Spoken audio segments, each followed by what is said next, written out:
So today I have the pleasure of being joined by White Gold Corp's CEO, David D'Onofrio. This will be a chat for people to get a better understanding of Dave, learn about the company's roots, and hear some highlights from 2023, and also learn what to look forward to in 2024 for White Gold. So to kick things off, David, for those unfamiliar with White Gold, can you provide the audience with some background on the formation and founding of the company, and what drew your involvement with the company? For sure. Great to be here. Happy to tell the White Gold story. It's a pretty amazing story, actually, and quite different from a lot of the stories you probably can hear out there. So White Gold Corp was founded in 2016. We are focused in the Yukon's Klondike district. The Klondike district, for those who may not know, was the epicenter of the major gold rush in that area, called the Klondike Gold Rush. Around the turn of the century, so about 125 years ago. From that time until today, there has been over 20 million ounces of gold that have been discovered right on surface and have been mined with placer, techniques going right back 125 years ago with the prospector with the pen, up to more modern day operations like you see today on a few different TV shows. So that's the allure, right? You have this incredibly rich environment. However, there has been next to no modern day exploration to find the source of that gold until about 15 years ago, when Sean Ryan, the infamous and world-renowned prospector, went there himself, saying, with the theory that this gold didn't come from the sky, it had to come from somewhere. And Sean, to his credit, was able to basically crack the code and start to find some of the hard rock occurrences of this gold. Now, what made that to be a particular challenge, and probably why there had been no real sort of modern day exploration, is that this area of the Yukon was actually not glaciated, which means there's no outcrop. Outcrop is typically the first analytical sort of step to looking for mineralization in any type of formation. And without the outcrop, how do you find it? So Sean, being the scientific database analyzer that he is, he went to do a lot of research and found some other techniques that might work. What he vectored in on initially was soil sampling. And amazingly, within a few years of doing this, he was able to make two major multi-million ounce discoveries, one of which we have in White Gold, and we are continuing to grow. It's grown to over 2.1 million ounces now. It's a phenomenal deposit, over 2 grams, basically open in all directions. And the other deposit is now owned by Newmont, the largest gold corporation in the world, that is advancing that towards mining through the permitting process currently. So we got the team that knows how to find the gold. And what we've done as White Gold is we've gone and tied up an enormous land package, and we've continued to use these techniques to explore it and have had a tremendous amount of success. So it's a pretty exciting company. We're in a phenomenal place. We have a team that's been very successful. We think we've cracked the code, and we're really just scratching the surface on what we believe is shaping up to be a premier gold district globally. And the fact that it's in such a great place like Canada, in the Yukon, with the support that we're seeing, which we can talk about, it's almost like a dream come true. Great. And you often mention Agnico and Kinross as strategic partners. What did they see in White Gold that led them to become key and significant? Yeah, I think that sort of lends further evidence to the fact of how unique of an opportunity this is, right? These are big companies. These are amongst the best mining companies in the world, right? So they are looking for big prizes. And what they see is what we see, is that this is basically the very early days of an entire district. And what our hope is, and how we sort of think this can play out, is imagine going to Timmins 100 years ago, or Val-d'Or 120 years ago, or the Goldfields, Nevada 120 years ago, and being able to basically stake up 80% of the known targets. Our property package is approximately 1 million acres. So if you were able to go back in time and do that, what would the value of that be worth today? And we think that we have that opportunity today. And this is exactly what's attracted us, or attracted those two partners to us. And it's also attracted many other majors to the Yukon as well. Mm-hmm. And how are they involved today, your strategic partners? Well, they've been phenomenal partners on a number of different levels. Obviously, they provided us some capital, which is particularly well appreciated, especially in a tough market like we're in today. They've been great partners. And they've also been very helpful on a technical perspective. And they, right when we did the deal several years back, they basically, looked at White Gold as their Yukon exploration arm and opened up their technical team, which are amongst the best in the world, respectively, for us to leverage to help us in our endeavors. And we've done that. We're in regular contact with them. It's been a phenomenal working relationship. And for us, as a junior, to be able to have access to some of the best and brightest minds in the world, we are really, really appreciative for that. Mm-hmm. And speaking of major players, the Yukon's recently attracted the investment of other major gold companies in the recent years, at least. Rio Tinto, B2, Hecla, the Lundin Group, among others. So why have majors identified Yukon as such a key area of focus? Yeah, like it's for all those reasons I was discussing before. When you're evaluating an opportunity, and I've been in this business now for 20 years, primarily from the investment side. So I've had the benefit of seeing a number of different ventures. I sort of see which ones work, see which ones don't work out. I've been fortunate to be involved with a number of major success stories, which have seen grassroots projects go right through to production. I don't know if you see over my shoulder here, there's a couple of them. Continental Gold in Colombia is one of them. That was 10 million ounce plus discovery, now mining in Colombia. B2 Gold's another one. We were the initial creators of Orex Gold in Namibia. That's now a modern mine and one of the largest tax producers and payers in that country. So we sort of see what it takes to be able to get there. And the Yukon, these types of projects, it really checks all those boxes. In some of these other names that you mentioned, Rio Tinto, Mitsubishi, they're also in our district. They're a partner with Western Copper and Gold. That's another 20 million ounces of gold in our district. So I talked about the placer. You have one of the largest copper gold porphyries in the world, which is also in our backyard, which we are contiguous to with one of our new discoveries, also contiguous to Newmont. So in this area, it's literally elephant country, and these big guys, this is what they want to look for, and this is what's bringing them. You saw B2 Gold coming to Snowline. That's a phenomenal discovery, one of the best out there in recent years.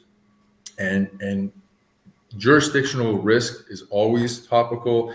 I don't think it's ever been more topical than it is today, with everything you see in the world, countries nationalizing assets. And the Yukon has a very supportive government.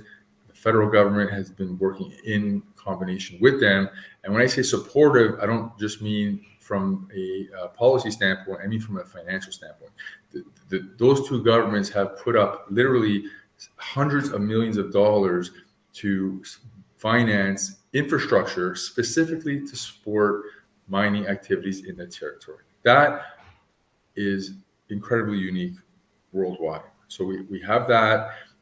There is supportive First Nations groups in the Yukon. Listen, obviously every stakeholder needs to be treated fairly. That's important, just because it's the right thing to do. But this is a place where, although there's been not much modern day exploration, especially in our area, there has been placer mining for over 100 years. So it is part of the culture. Everyone is wanting to work together, and we're seeing projects advance. We're seeing these roads starting to get put in, and now there's advances in communication about power. The Yukon government is meeting with the BC government to advance those initiatives. And these things, we're really right at the precipice, I think, of this potential camp really coming into reality and being led by Newmont permitting their coffee deposit for production. Excellent. And you mentioned First Nations groups. So with ESG continuing to grow in prevalence, how is White Gold considering such aspects in your exploration efforts, in particular your relations with First Nations and with local residents? Yeah, that's a paramount important to us at all times. And what we like to do is ensure that there's open communication amongst all stakeholder groups. Everyone should be aware, we are working in other people's traditional territories, right? We're going to be very respectful and mindful of that. And we ensure to have good regular communication and just lay a platform where we can work as partners for everyone's best interest, right? And that's, we're fortunate to have people like the Sean Ryans and a lot of our exploration team that are from the Yukon, from the Dawson area, and they have relationships there. They understand that we're not just some foreign group showing up to do a bunch of things. So we have a lot of contacts. We be respectful one way or the other, but it really sort of helps to have that history to help build a lot of the trust. From the environmental perspective, we have some amazingly unique and proprietary technology that has really gone low footprint in terms of disturbances. One particular example, which is something that Sean developed, is called the geoprobe. This effectively replaces trenching, right? So you imagine, instead of when you're onto something, you're onto some mineralization, instead of having to necessarily scar up the entire side of a ridge, you have this probe. It gets into the bedrock, and it'll give you a lot of the same information. So that's there. We have a program called Drones to Drills. We do a lot of superficial analysis of what the countryside looks like. Again, very low footprint. Our RAB drill is a very environmentally friendly track-mounted drill, which can actually move through the trees and not have to create any more disturbance is absolutely necessary.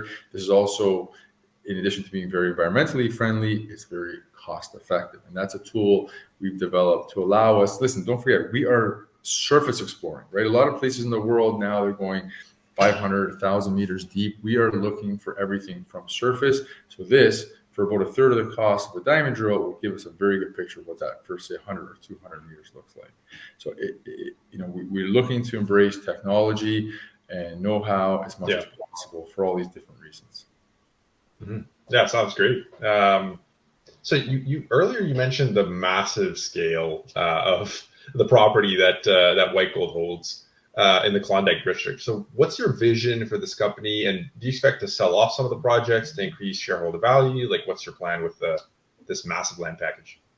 So when the company was put together, it was based on that type of a premise. We wanted to be a project generator. Our team, our expertise is early stage exploration.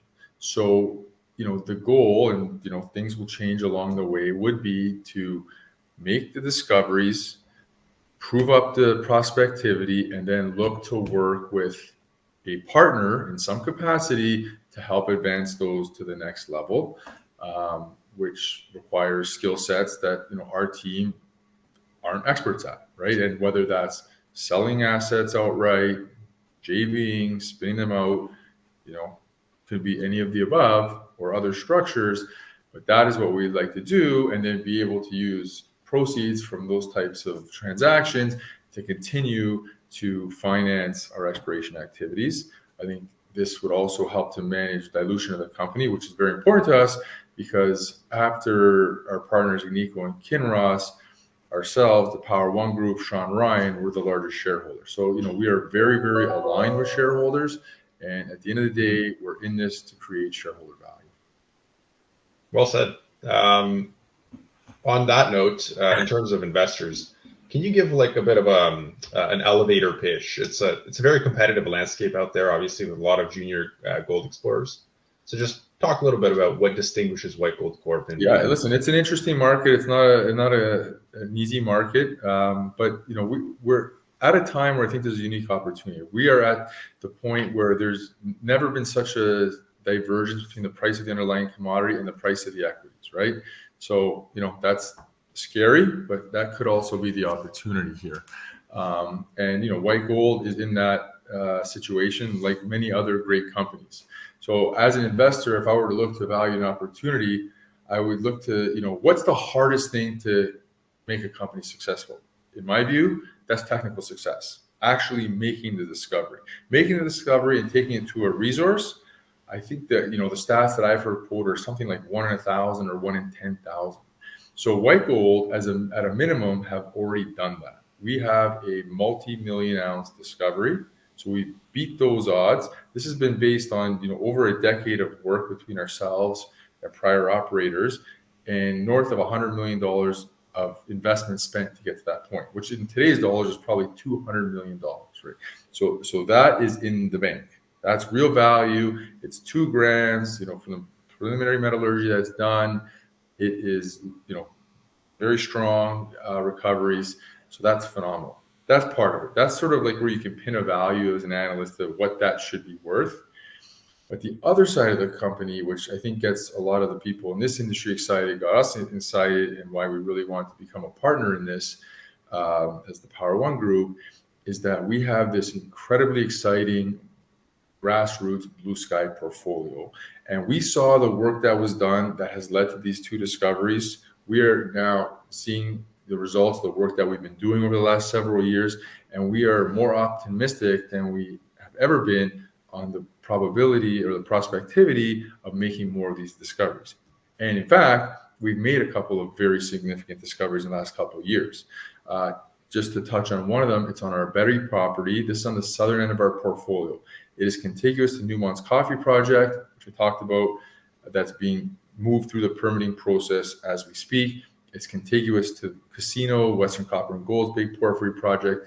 And there we have drilled over multi-100-meter strike lengths, 3.5 grams over 50 meters from surface, 5 grams over 25 meters from surface, again, 3 grams over 50 plus meters from surface, 5 grams. So there has been incredibly high grades of hit in an oxide right from surface. That is an extremely exciting new discovery that could be a company on its own. The fact that it's right where I said it was, along this Crockett Creek Fault, near these other 2 behemoths, is such a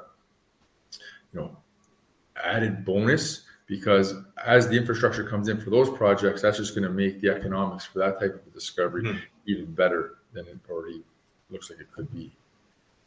So, and then there's that, and we have this pipeline, right? And we're seeing stuff based on our soil sampling, new drill targets coming up all day, and it's such a big property, and the Yukon is so rich in its mineral endowment that, I think there's going to be opportunities. Now, we're a gold company, but I'm looking, we have 2 massive copper gold porphyry targets, also very close to the Casino. These porphyries, they happen in clusters. We're seeing a lot of similarities. We're looking at the age of the rocks. We're seeing a lot of similarities. So that type of prospectivity is there. And then there's other properties where, the work still needs to be done. We don't know. We know there's soil anomalies, but now let's, put them through the protocol of what led to the success that we've been having in these other places. Yeah, and actually that leads me to a great point I wanted to talk about here. What can you tell a little bit about kind of what's been accomplished in 2023 by White Gold, and then maybe what you plan on in 2024?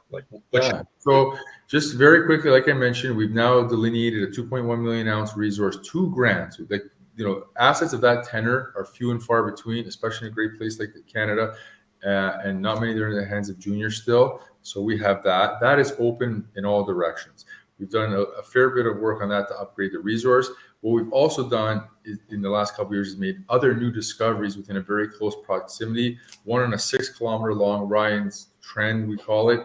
That has seen very limited drilling. The drilling that we've found has made new discovered zones of mineralization which have gone into the resource. That trend looks like it carries further north to where we have another zone of mineralization called the BG deposit. We've done some work there this year. We're pretty excited by what we're seeing up there. So that deposit itself and everything around the deposit, we think has an opportunity to continue to grow its global resources significantly. And then we've made these other new discoveries. I talked about the Betty. That's one of 6 targets on that property. So there's a lot of work to be done there. We've made 2 or 3 other bona fide new discoveries, high grade, right from surface. These things will all need work. And, from our perspective, it's just a juggling act, a matter of, where we want to allocate our resources, how we get the best bang for our buck for the shareholders. There's a couple, new porphyries that we think we may be able to tag into. So with all that being said, 2024 is coming up quickly here, our season. We're currently right in the process now of, putting together a plan, working with our partners for that. I think based on the success of that Betty discovery, the ultra high grades, how close it is to surface, where it is beside Newmont, and Western Copper and Gold. That property will definitely warrant a significant amount of work this year. Mhm. We have those porphyries that are very interesting, and we have those other targets up by the gold and sal deposit itself. So it'll likely be some combination of that. I don't know exactly, but stay tuned. Hopefully, we'll be able to announce that in the next month or so. Oh, excellent! Yeah, that's a great recap of that. So yeah, thanks a lot for going through these questions and these topics with me. I appreciate that. Can you just give a little bit of a closing thought on what investors should be taking away from this? Yeah, listen, this is, I think, a pretty interesting time, right? Most investors, I think you want to be a little bit ahead of the trend. We've seen a few different trends come, in the battery metals, uranium right now, which I personally think all commodities will have a lift here in the coming year or so. If interest rates peak and start to come down, I think the consensus is now that looks like it's going to happen, which will hopefully allow for more risk-on appetite in the general market sentiment, which should help all junior type companies, companies with advanced assets who have maintained their activity and continue to invest and build value like White Gold has. I think hopefully should start to get attention first. The attention and the investment we have by some of the best miners in the world, I think hopefully validates to some degree our thesis of, or at least there's other, very sophisticated people that have the same vision as we do. So I think these are the types of opportunities you want to be looking for. And theoretically, as rates pull back, the gold prices historically have performed very well. So maybe that'll be what brings the interest back into the sector.